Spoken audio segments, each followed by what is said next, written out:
Bonjour à tous et bienvenue sur cette nouvelle vidéo. Une nouvelle vidéo et puis un nouveau format, parce que oui, en effet, je n'ai pas encore parlé d'un livre qui parle du cinéma également. Et je trouve que c'est important. Et du coup, voilà, je suis tombée sur ce livre, Le culte de l'auteur, les dérives du cinéma français, écrit par Geneviève Seigné, qui a accepté l'interview.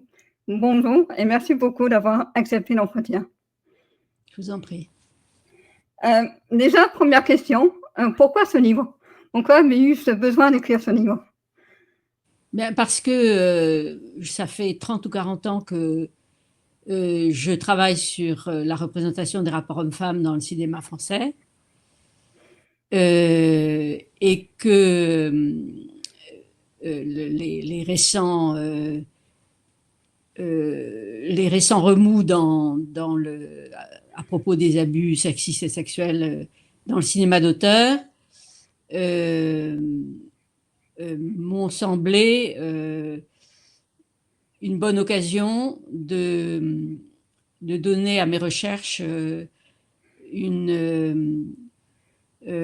public plus large et une forme plus accessible au grand public, avec l'idée que, au-delà des problèmes concernant le milieu lui-même, il était important de revenir sur les films produits par ce milieu dans ce contexte-là. Puisque moi, je m'intéresse aux films et aux représentations, je ne suis pas sociologue, je ne m'intéresse pas au milieu, que d'ailleurs je ne fréquente pas, je m'intéresse aux films. Vous parlez de la nouvelle vague, vous commencez par cette époque, où vous dites que c'est eux qui ont créé ce terme auteur. Est-ce que vous pouvez nous raconter cette histoire? Oui. Donc, au tournant des années 60, une nouvelle génération émerge qui revendique, qui vient de la critique, puis ce sont en gros les créateurs des cahiers du cinéma, qui revendiquent une posture comparable à celle de l'écrivain, c'est-à-dire qui revendique la maîtrise totale de leur œuvre, avec évidemment facilité par les avancées technologiques qui permettent des tournages moins lourds. Mais surtout, ce qui les intéresse, c'est de s'inscrire dans un héritage, celui de la littérature, c'est-à-dire d'un art légitime, à une époque où le cinéma est encore considéré par beaucoup comme un divertissement populaire plutôt qu'un art. Et donc, il revendique la capacité du cinéma à devenir un art, enfin, à l'être d'ailleurs déjà depuis un certain temps pour un petit nombre de films. Et donc, ils revendiquent leur capacité à créer des œuvres ayant la même légitimité artistique que celle des écrivains reconnus comme tels par la critique. Et comment ont-ils réussi à le créer? Alors, ils ont réussi par un concours de circonstances qui est intéressant, effectivement. Donc, au moment même où ils ont ce projet d'essayer de faire des films, disons, en dehors des pratiques dominantes du cinéma populaire de l'époque, va arriver au pouvoir De Gaulle, 58, et avec De Gaulle, Malraux et la création du ministère de la Culture, c'est-à-dire d'une institution qui se donne pour projet d'être un mécène pour les artistes en tout genre, ce qui est une nouveauté absolue, hein. Jusqu'à maintenant, quand l'État s'immisçait dans l'art, c'était pour le censurer, le contrôler, etc. Là, c'est plus du tout ça, c'est l'idée que euh, le, les pouvoirs publics doivent protéger les pratiques artistiques, en particulier de l'emprise du capitalisme sauvage enfin du capitalisme tout court d'ailleurs, hein, qui impose la rentabilité avant le souci artistique. Or, il se trouve que en 58-59, au moment de la création du ministère de la Culture, il y a déjà eu un geste législatif très important en France, qui est lui-même inédit, hein.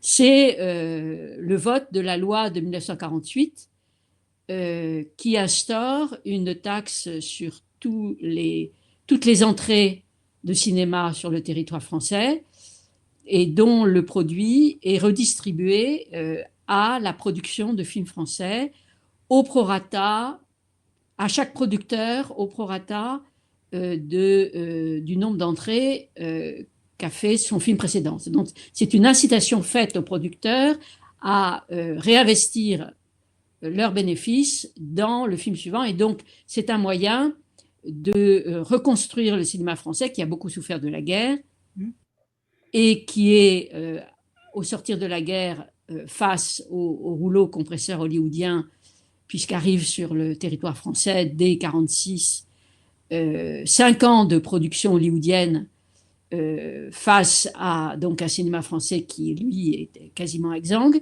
Et donc, cette loi de 1948 va permettre déjà que l'appareil de production se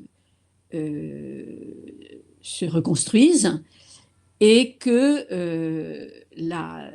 le cinéma français puisse faire face à la concurrence, en particulier hollywoodienne.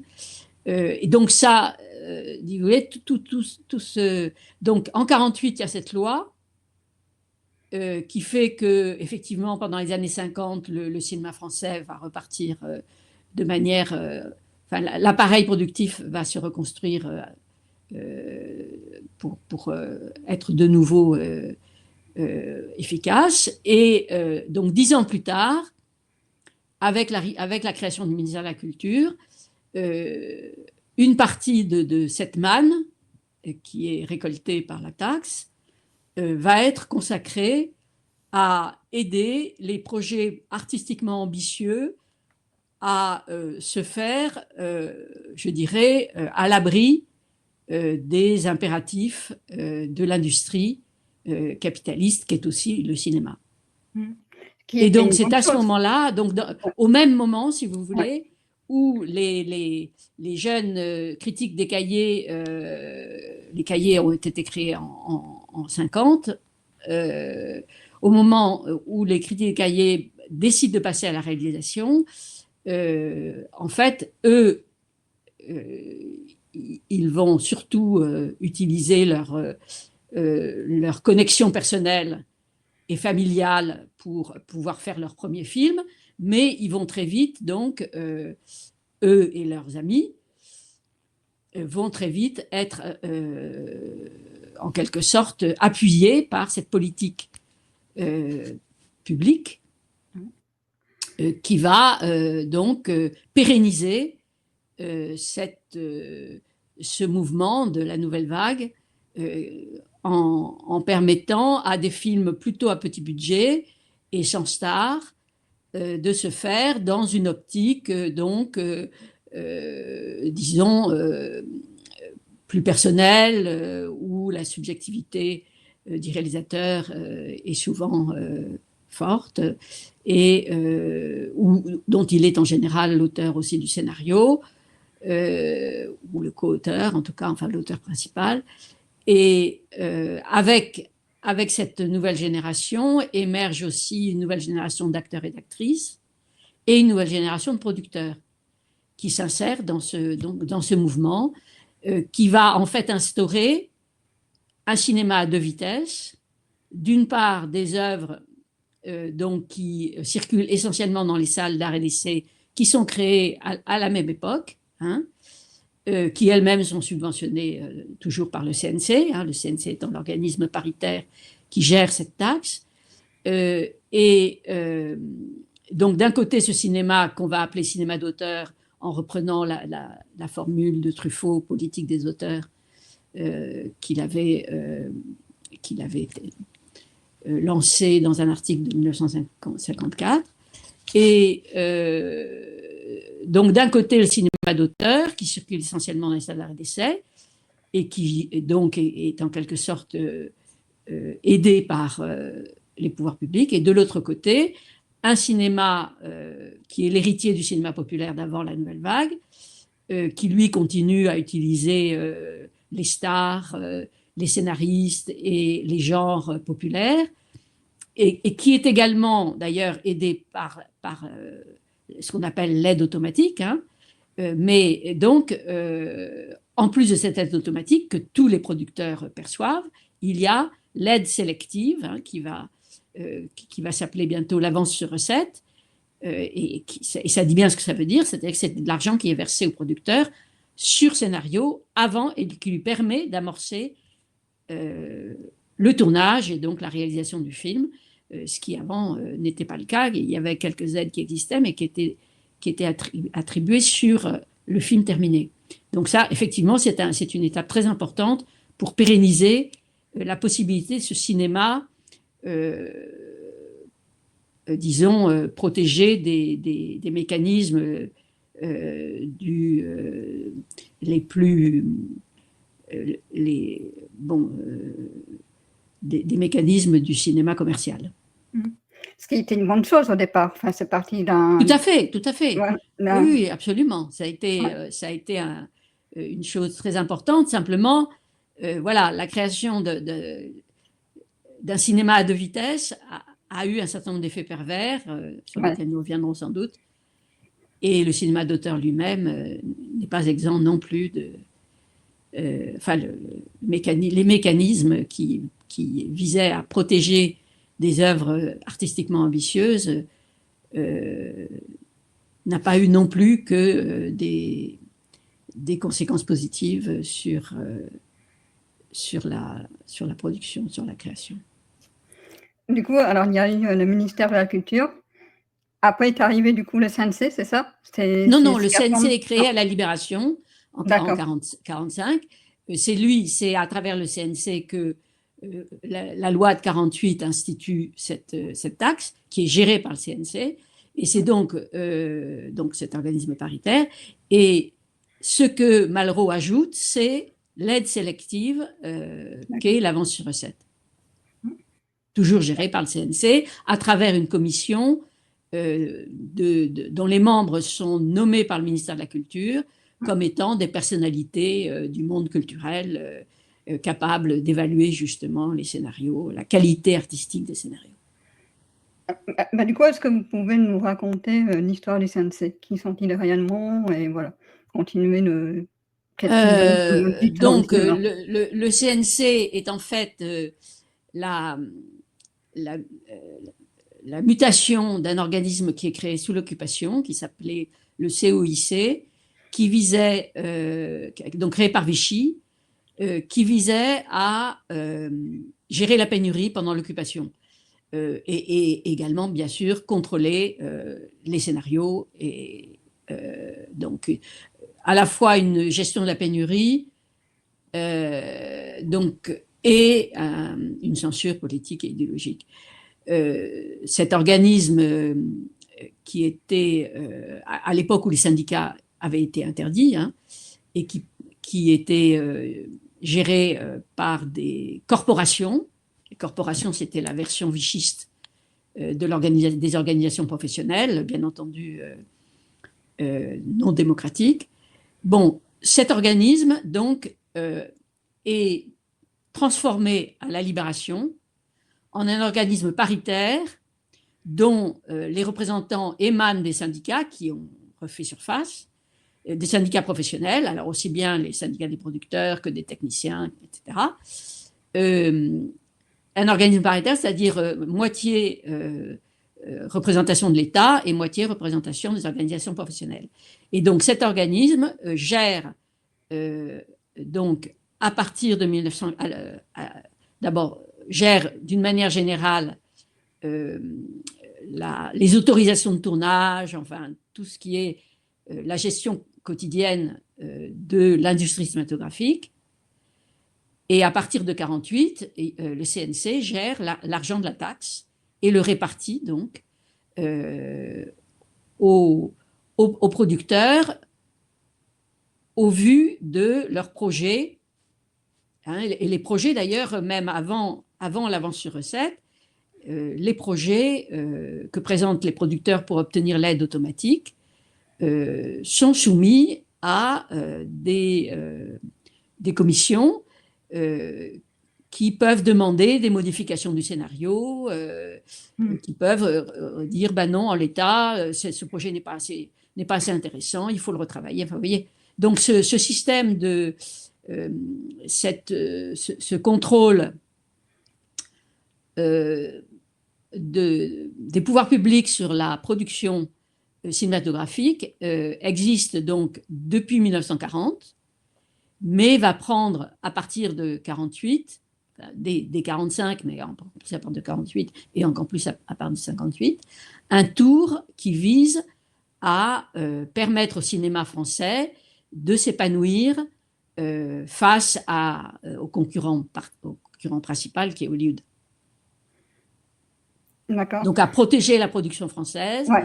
à lui permettre de se développer, et y compris en termes de qualité. Ce n'est pas si indépendant que ça, en fait, parce que c'est même très maîtrisé finalement par l'État.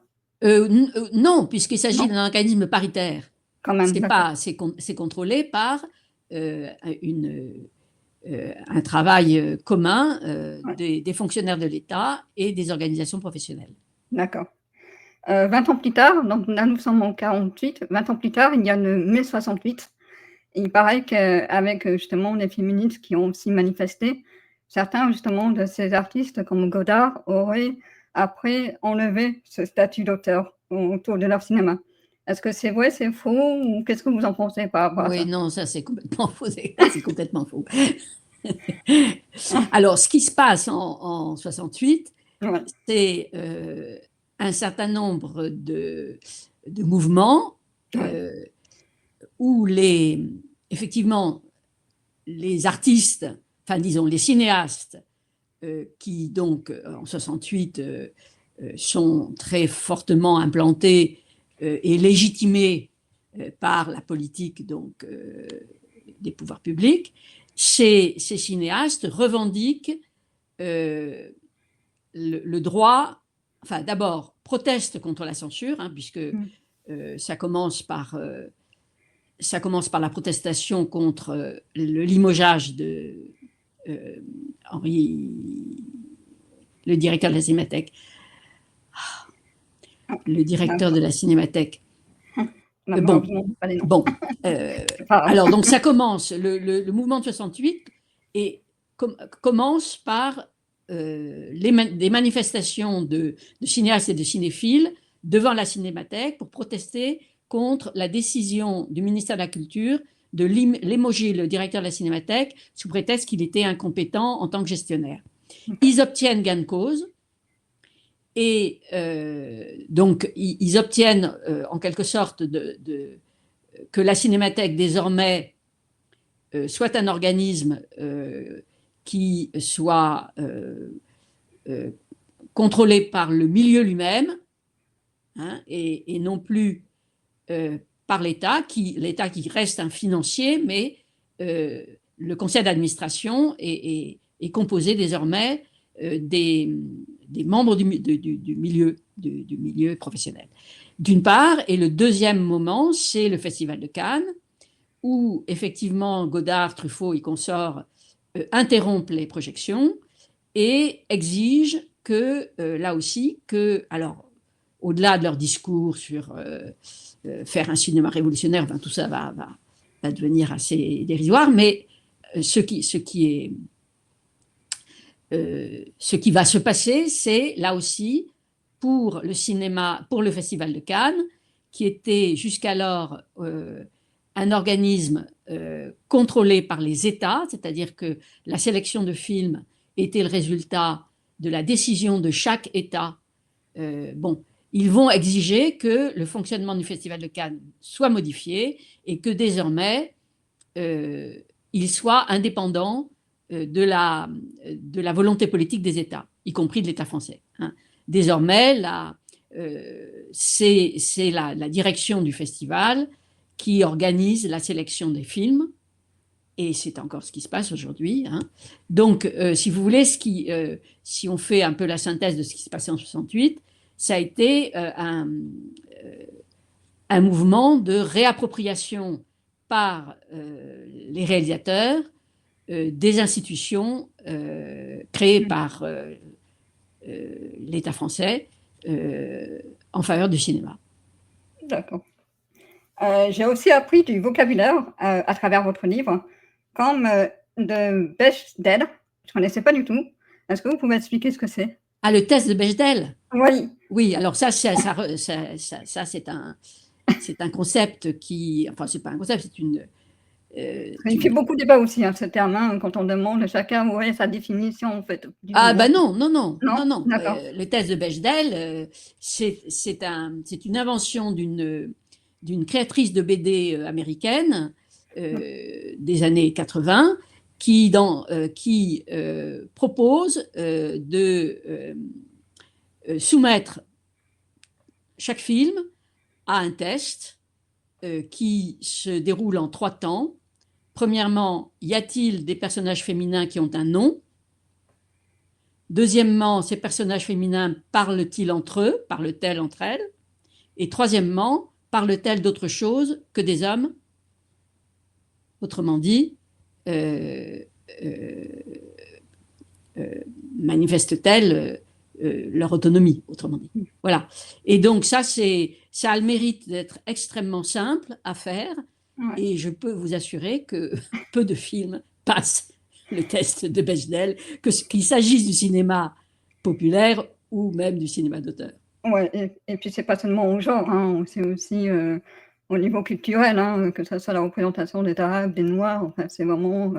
Oui, alors, bon, ça c'est si vous voulez, bon, ce test de Bechdel, en fait, a pour objet de mettre en évidence la place minorée des femmes dans les représentations filmiques, mais il est évident qu'on peut faire la même chose avec toutes les autres catégories dominées de la société. Oui, c'est ça. Ouais. D'accord, super. Aussi, vous parlez souvent du cinéma du milieu dans votre livre. Est-ce que vous pouvez me dire qu'est-ce que vous entendez, le cinéma du milieu? Ah bah, c'est pas moi, encore une fois. Hein. Ah. C'est une expression qui a été proposée par Pascal Ferrand et un collectif qui s'est appelé le Club des 13, un collectif de professionnels du cinéma qui, au tournant des années 2000, a proposé un certain nombre de constats et de propositions alternatives pour concernant justement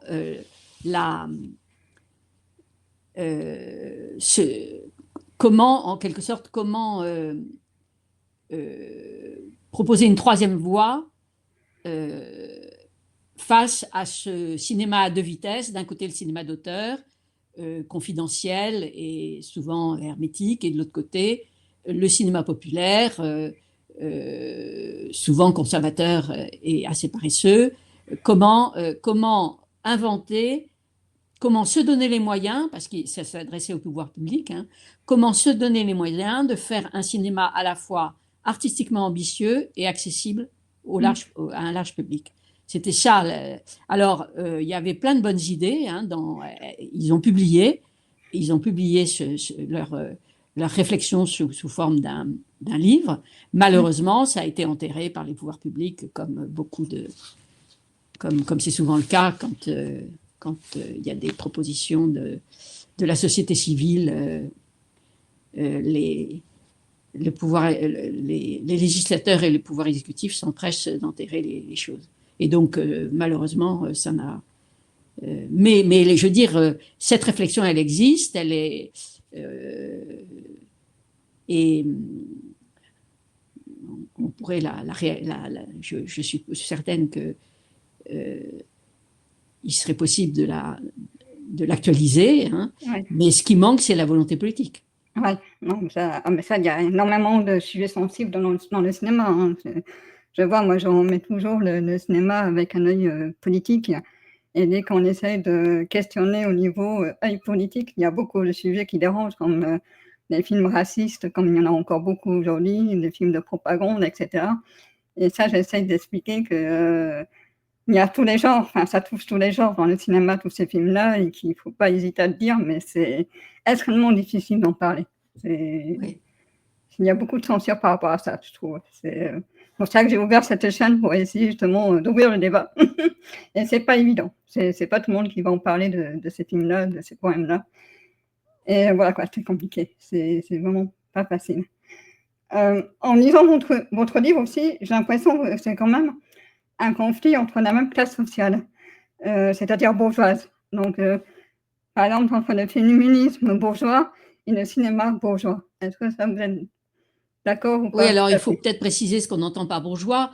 Dans la France d'aujourd'hui, Ouais, euh, euh, les, les différences de classe sont extrêmement marquées par des différences socioculturelles. ouais. C'est-à-dire que la plupart euh, la plupart des gens qui ont accès à la réalisation viennent de milieux, on va dire, socioculturellement favorisés. Ça ne veut pas dire qu'ils sont les enfants de grands capitalistes, mais qu'ils ils ont eu accès à la culture légitime. Hein, et dans la France d'aujourd'hui, c'est ça qui est discriminant. Ouais. C'est l'appropriation de la culture légitime et la capacité à évoluer dans ce milieu culturellement favorisé, ce que Bourdieu appelait le capital symbolique. Mmh. Hein. C'est ça qui est discriminant. Et donc, effectivement, en tout cas pour ce qui est du cinéma d'auteur, puisque cette culture cultivée, elle est en quelque sorte l'implicite des scénarios considérés comme artistiquement ambitieux. Hein. C'est ça qui fait que, effectivement, la plupart des films d'auteur se passent dans les mêmes milieux culturellement et artistiquement favorisés, souvent parisiens, etc., etc. C'est vrai que vous parlez beaucoup aussi, du corps de la femme, quand vous décrivez, vos films, les critiques. Hem, Moi, je trouve qu'aussi que l'homme est aussi, considéré comme un objet de désir, un objet, sexuel et c'est même des fois ce qui nous fait venir au cinéma. Est-ce que du coup, voilà, est-ce que quand même c'est pas, autant l'un que l'autre en fait? Finalement, voilà, Alors, c'est. euh, alors, ça dépend de quel cinéma on parle d'abord. Hein. oh, ouais, Le cinéma d'auteur fonctionne assez peu sur la mise en scène de corps masculins désirables. mmh, En général, le protagoniste est un alter ego du réalisateur et incarné, par exemple, aujourd'hui par des acteurs comme Mathieu Amalric, qui ne sont pas des Apollons, hein, pour moins qu'on puisse dire. Mais justement, c'est un positionnement qui est tout à fait, euh, comment dire, récurrent depuis la nouvelle vague, que le protagoniste masculin, alter ego du réalisateur, euh, est, est là en tant qu'être pensant. mmh, Hein, et que le caractère désirable concerne les personnages féminins qui sont justement l'objet du désir de ce personnage masculin alter ego du réalisateur. Alors, c'est sans doute la raison pour laquelle, au moment de la nouvelle vague, justement, le renouvellement des acteurs a mis sur le devant de la scène des acteurs qui n'étaient pas forcément laids, mais qui n'étaient pas là pour leur beauté. Par exemple, Delon n'a pas été distribué par les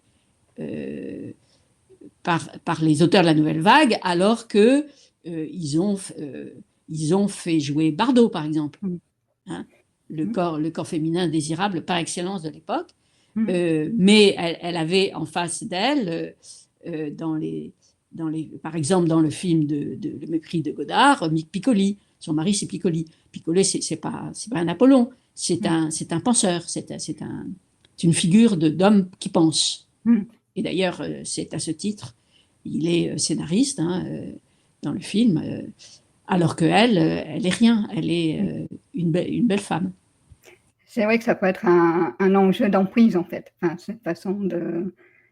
Alors, l'emprise, c'est encore autre chose. Ouais. C'est la question de la différence de statut social, de statut socioculturel entre le réalisateur, qui est en général un homme d'âge mûr entouré d'une certaine aura, et les jeunes actrices qu'il choisit de faire tourner et dont il se pense le Pygmalion. Ça commence avec Karina pour Godard, ça va se rejouer avec Anne Wadiamski. Bon, alors pour Godard, ça va s'arrêter avec sa rencontre avec Anne-Marie Miéville, une cinéaste féministe qui va le mettre au pas en quelque sorte. Mais pour des gens comme Truffaut, ça continue. C'est-à-dire après Jeanne Moreau, il y a eu Catherine Deneuve. Après Catherine Deneuve, il y a eu Fanny Ardant. Enfin, il y en a eu plein d'autres. Et donc, à partir de ce moment-là, il a été considéré comme normal que l'inspiration de ces auteurs soit stimulée par leur fixation amoureuse sur une jeune femme qui, en général, est remplacée au bout de 2 ou 3 films parce que, justement, il faut stimuler l'inspiration en changeant d'objet de désir.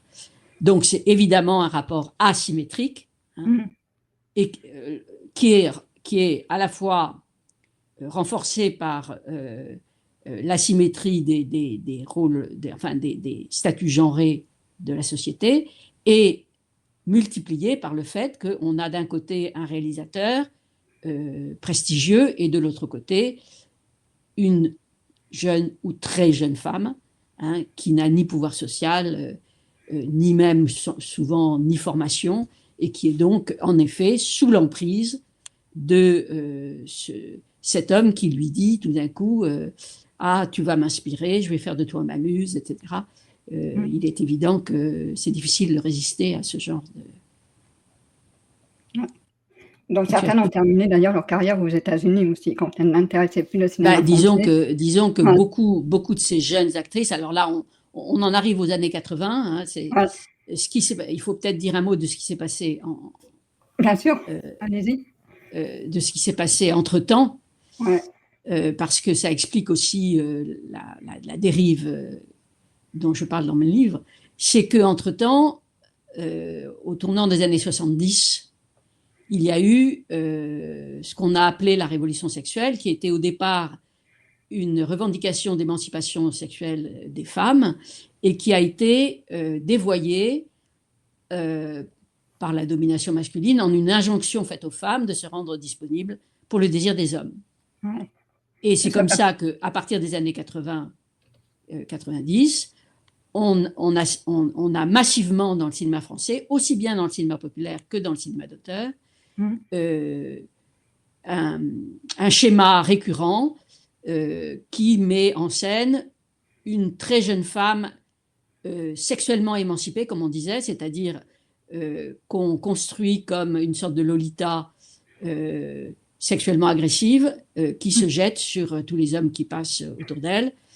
Ça, on voit ça dans L'été meurtrier avec la très jeune Isabelle Adjani, mais on le voit aussi dans le cinéma d'auteur, les films de Jacques Doillon et compagnie, où en fait le cinéma raconte l'inverse de ce qui se passe dans la réalité sociale, où des cinéastes prestigieux ou bien en place, hein, pour ce qui est du cinéma populaire, exercent leur emprise sur des très jeunes actrices, y compris en les contraignant à faire des choses qu'elles n'ont pas du tout envie de faire, et en invoquant les nécessités de l'art, tout en racontant une histoire qui est l'inverse, c'est-à-dire, par exemple, dans Beau-père de Blier, hein, c'est l'adolescente qui se jette sur le pauvre Patrick Dewaere qui n'en peut mais. Hein. Ouais. Voilà. Personnellement, je n'ai jamais cru. Hein, la libération sexuelle des femmes, je n'ai jamais cru. Hein. Je me suis dit, c'est un truc de mec encore. Que vous n'y ayez jamais cru, c'est une chose, mais c'est important de remettre les pendules à l'heure dans la mesure où ça fait partie des stéréotypes de pensée concernant cette époque. Oui, tout à fait. Vous parlez beaucoup de films aussi, parce que c'est aussi une critique autour de ça, de comment la femme est représentée à travers les films, comme Intouchable, comme Police, comme aussi La Vie d'Adèle, que je déteste personnellement, ou encore la jeune fille du portrait, la jeune fille, le portrait de la jeune fille en feu. Comment avez-vous choisi ces films pour en parler en fait? Comment vous les avez choisis? Bon, alors là, c'est un peu l'occasion qui fait le larron, c'est-à-dire que depuis 2016,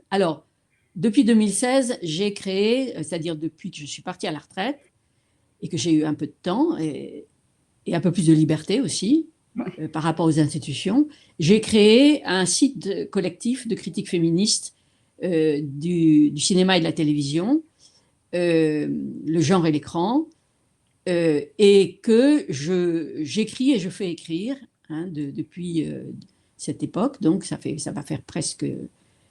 8 ans maintenant, à la fois sur l'actualité, mais aussi sur des films moins récents, sur les classiques, etc., sur des séries. Bon. Et donc, j'ai accumulé un capital, en quelque sorte, de critiques dont je me suis servi pour écrire ce livre. Mais j'ai aussi, évidemment, je suis aussi revenue sur les films qui sont au cœur des polémiques actuelles, c'est-à-dire en particulier les films du tournant des années 90 de Doillon, Jacot et compagnie. Voilà. Et donc, depuis que je fais ce travail critique, évidemment, je privilégie quand c'est possible les films de réalisatrices, mais j'essaie aussi de porter un regard critique sur ce cinéma qui jouit de la complaisance de la critique et donc qu'on va appeler le cinéma d'auteur masculin. Ça sera la dernière question. Avec quel œil il faut aller au cinéma? Est-ce que seulement des spectateurs ou un œil politique ou féministe? Oh ben, écoutez, chacun et chacune fait comme il et elle peut. Hein. Vraiment, il y a autant de... je veux dire, on ne doit rien, il ne faut rien. Simplement, moi, ce que je constate, c'est que dans notre pays, et c'est vraiment dans notre pays, beaucoup de féministes, puisque c'est le regard à partir duquel moi je scrute le monde qui m'entoure, beaucoup de féministes laissent de côté leurs convictions féministes quand elles vont au cinéma. Et donc je plaide pour que les féministes restent féministes même quand elles vont au cinéma. Voilà, voilà la préconisation que écoutez l'émission Poser des couilles sur la table, il me semble, et c'est vrai que parce qu'il y avait une des personnes qui vous questionnait, c'est vrai qu'elle disait qu'il m'arrive d'aimer même des films, voilà, que je sais que autant me dévalorise en tant que femme, etc. Et c'est vrai que c'est extrêmement difficile d'arriver à la fois aimer en restant critique. Et absolument, mais on a le droit d'être contradictoire. Hein. On a absolument le droit d'être contradictoire. On a le droit d'avoir des fantasmes inavouables. Ouais. Mais dans la mesure du possible, c'est toujours intéressant d'essayer de comprendre pourquoi on aime des choses qui, dans la vraie vie, ne nous paraîtraient pas du tout aimables. Ouais. C'est intéressant de s'interroger. Donc moi, j'incite à s'interroger là-dessus. carrément. Je pense qu'on ne peut en avoir que du profit. Mais je crois qu'on a un peu oublié ce que ça veut dire, l'acte politique à travers l'art en France. Ah Je ben trouve qu'on oui, a je dirais que vachement, c'est le c'est problème vulgarisé, quoi. c'est un problème tout à fait contemporain, c'est que Ouais, aujourd'hui, les questions politiques ont été complètement écartées, en ouais, particulier du regard sur les œuvres d'art. ouais. Hein, et le regard politique des années 70, c'est bien loin de nous, ça c'est sûr. Donc, Mmh. moi, je plaiderais pour remettre un petit peu d'esprit critique et d'esprit critique informé par les questions de classe, de genre et de race, Ouais. entre guillemets, Mmh. quand on va au cinéma, même si on se sent contradictoire, on a le droit, encore une fois, de Ouais, l'être, mais c'est bon de s'interroger sur les raisons de nos contradictions. tout à fait. Ouais, merci beaucoup Geneviève, c'était Je vous en super, ça prie. s'est très bien passé et tout et j'ai appris aussi beaucoup de choses, voilà, comme je vous disais en off, c'est vrai que c'est une époque, voilà, la nouvelle vague que je connais pas trop, donc c'est aussi intéressant, d'écouter par les autres, voilà, connaître l'histoire et cetera et du coup, voilà, on voit bien pourquoi est-ce que la nouvelle vague est très liée aux cahiers de cinéma aussi, voilà, je sais que les cahiers de cinéma sont encore, beaucoup aimés aujourd'hui. Alors moi, j'ai essayé 1 an, à lire des Oui, alors en des même temps, les magazines cahiers du de cinéma ce cinéma, d'aujourd'hui, enfin de cette oui, époque-là et j'ai du mal, hein. J'avoue, il y a des oui, fois, les j'ai du cahiers du mal, hein. cinéma d'aujourd'hui n'ont plus grand-chose à voir avec les cahiers du cinéma des années 50. Mais ce qui reste, c'est euh, euh, une sorte de marque Ouais, qui autorise à regarder les films avec, disons, enfin, de regarder en particulier, d'abord de ne parler que des films qu'on aime, et les films qu'on aime dans ce genre de revue, ce sont des films qui font partie de ce panthéon du cinéma d'auteur, et donc qui se marque essentiellement par une absence de regard critique, justement. ouais. Mmh. Voilà. Ce qui est C'est de la critique sans contradictoire. critique. En plus, ce qui est contradictoire finalement, Tout à par fait. rapport à Tout à l'enjeu. fait. Tout à fait. Tout à fait. Ouais, c'est un autre débat. Merci beaucoup Geneviève Je vous en et prie. vraiment, hein, vous revenez quand vous voulez, ça a été très intéressant d'en parler. Peut-être faire un débat justement sur la représentation, du corps féminin aussi au niveau du cinéma. Ça serait intéressant de se faire un cycle peut-être autour de ces films-là et puis de dire ce D'accord. qu'on en a pensé parce que c'est vrai que c'est un débat aussi, voilà, qui divise beaucoup donc c'est vrai que moi, c'est pas des débats qu'il faut mettre de côté. Je pense que c'est vraiment des débats importants aujourd'hui encore, Oui, oui. à Ben, exprimer, voilà. Donc merci beaucoup Geneviève je vous en prie. et j'espère à très bientôt. Donc ça rappelle le livre là quand même que j'ai, Le culte de l'auteur, les dérives du cinéma français, sorti cette année, à l'édition La Fabrique, donc écrit, par, Geneviève Seigner. Voilà Et si vous qui n'est voulez pas cher. ouais, c'est vrai. C'est vrai. Voilà si vous voulez, une idée de cadeau, sous le sapin, voilà, ça Voilà, ferait plaisir. exactement. Merci beaucoup Geneviève et j'espère à très bientôt. Au revoir. Merci.